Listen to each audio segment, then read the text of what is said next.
스가랴 9장 9절부터 17절입니다.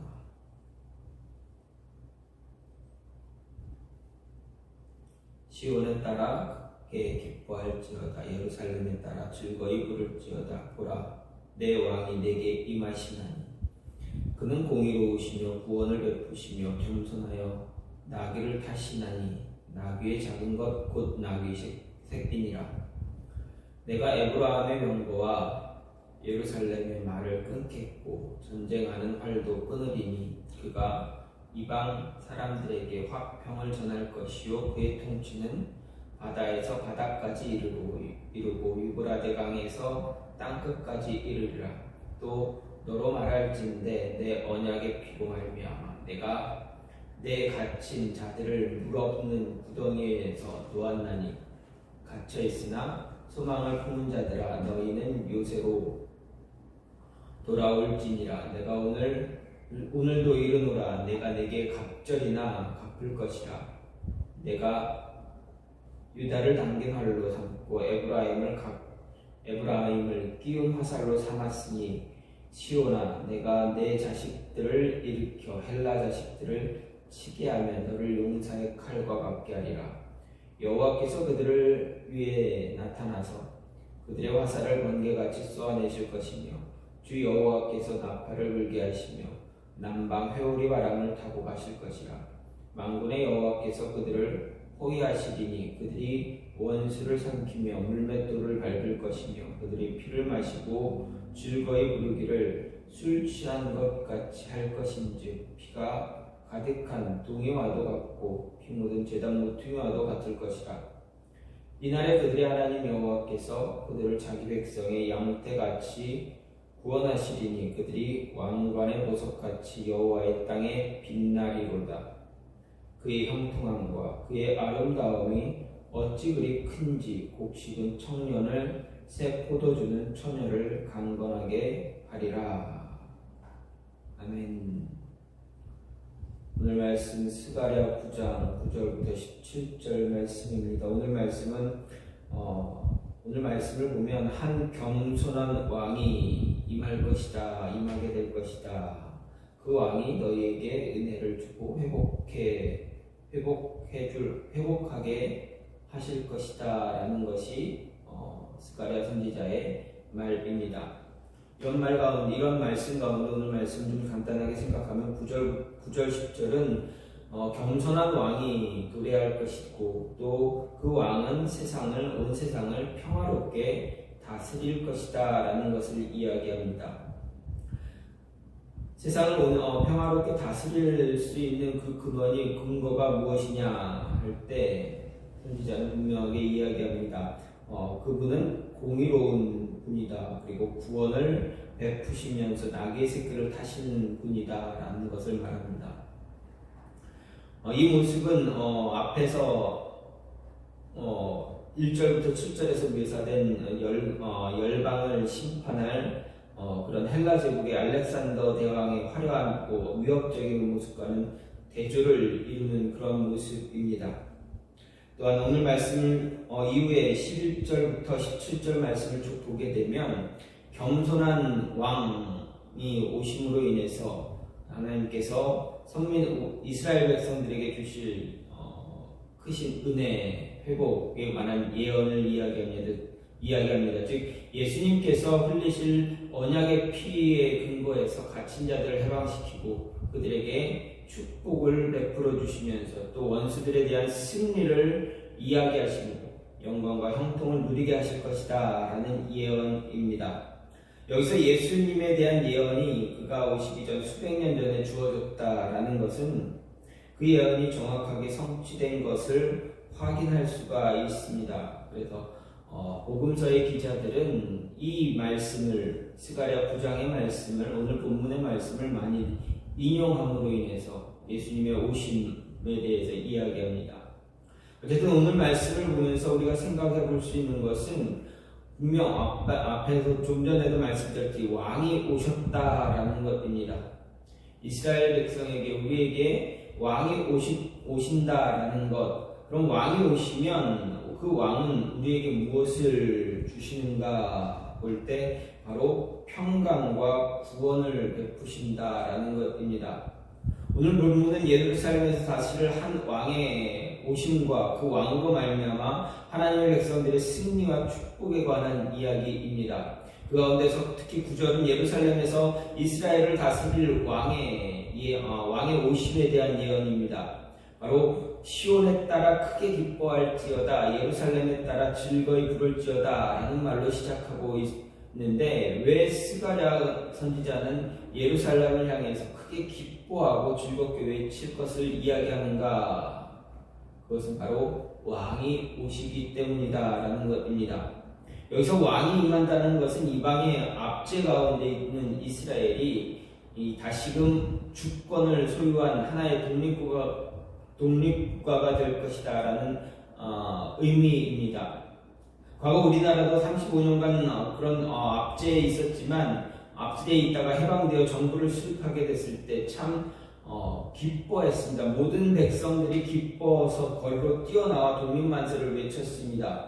그때 그 광경을 생각해 본다면 40년 동안 국권을 잃었던 나라도 그렇게 기쁠 텐데, 남유다 이스라엘이 자신의 나라를 잃어버렸을 때 그 이후에 정말 힘들고 어렵게 이방의 압제와 간섭을 받았던 그들에게 왕이 생기고 나라가 다시 세워질 것이다 라는 것은 그들에게 엄청난 축복이고 기쁨이다 라는 것을 알 수가 있습니다.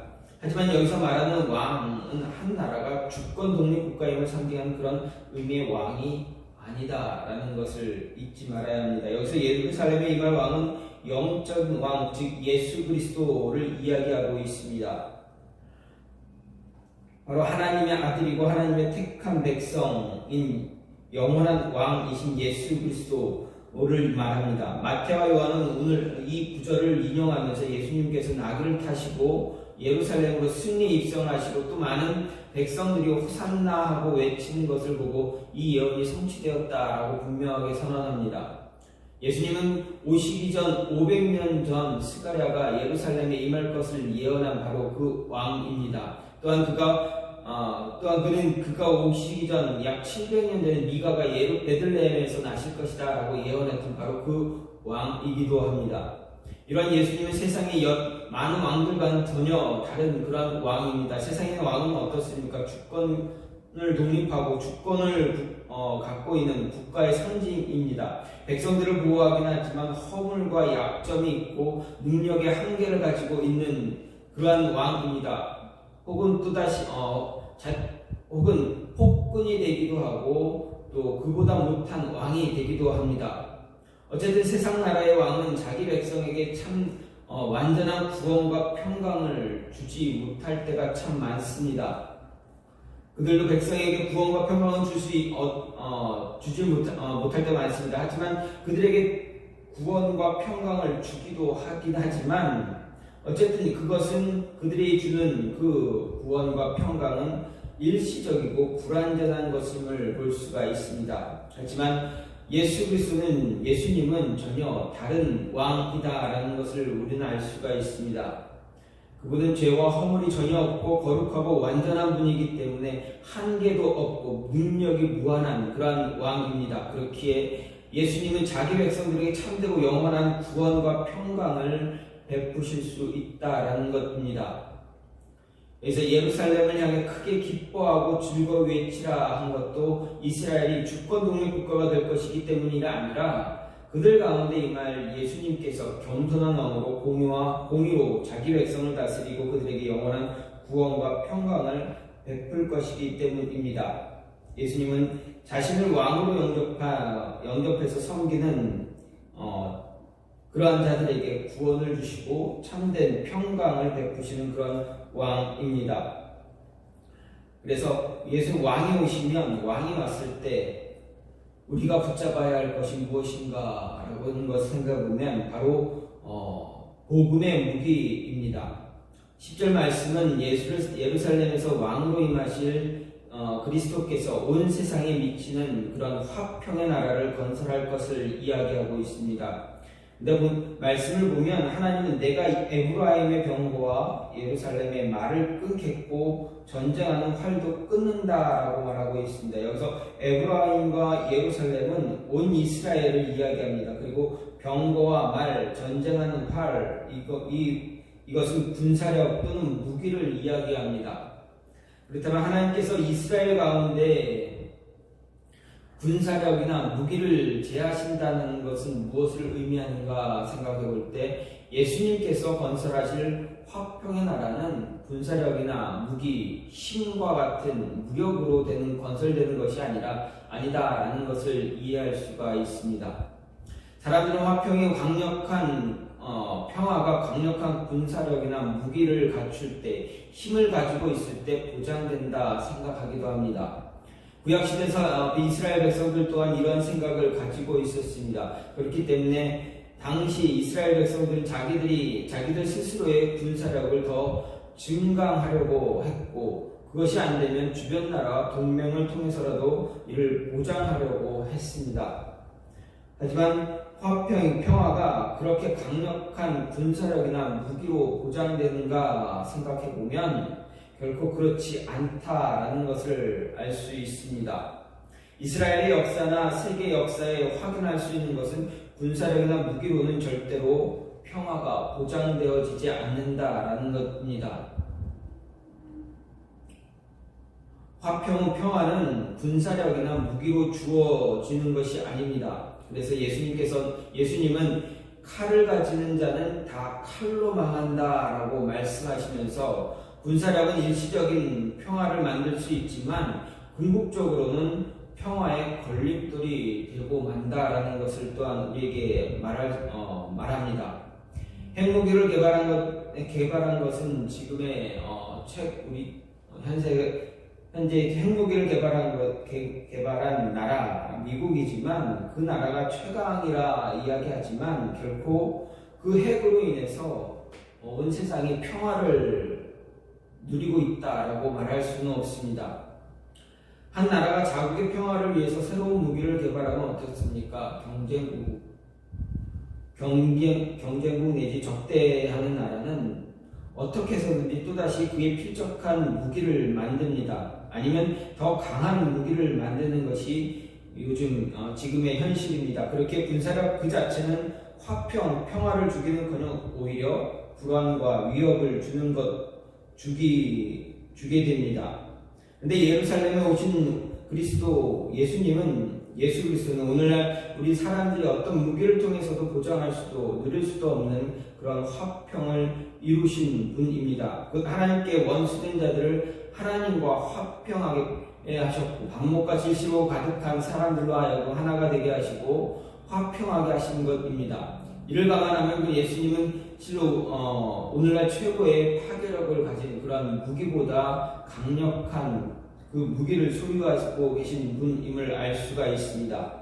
예수님께서 무엇으로 이렇게 놀라운 결과를 이루셨는가 생각하면 바로 자신을 십자가에 내어 주셨기 때문에 그렇습니다.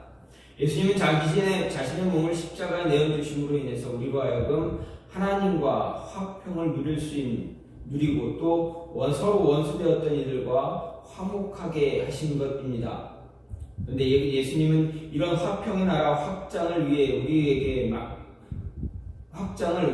맡기셨고 또 우리에게 화목의 직분을 또한 우리에게 주심으로 인해서 우리로 하여금 그 일을 능히 감당할 수 있도록 해주셨습니다. 또한 그것을 감당할 수 있는 무기도 주셨는데 그것이 무엇입니까? 바로 예수 그리스도의 말씀, 복음입니다.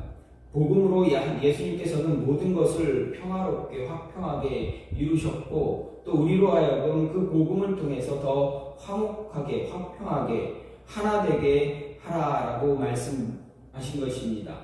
그렇기 때문에 우리는 우리에게 왕이 오심으로 인해서 예수 그리스도께서 우리에게 오심으로 인해서 우리 또한 예수님께서 가지신 그 무기를 통해서 우리는 화평을 이룰 수가 있습니다.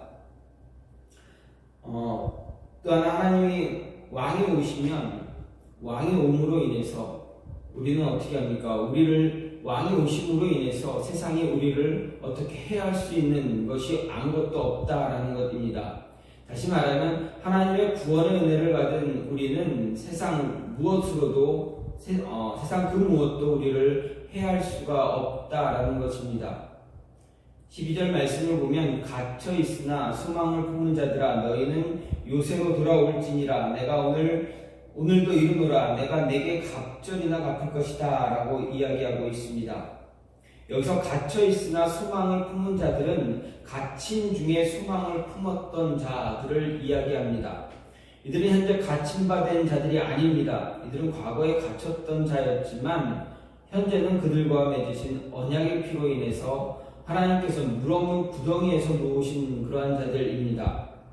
이들은 일단 하나님께서 페르시아의 고레스 왕을 통해서 바벨론 포로에서 해방시키셨지만 아직 그들의 본토로 돌아오지 않은 그러한 백성들을 이야기한다 할 수 있습니다.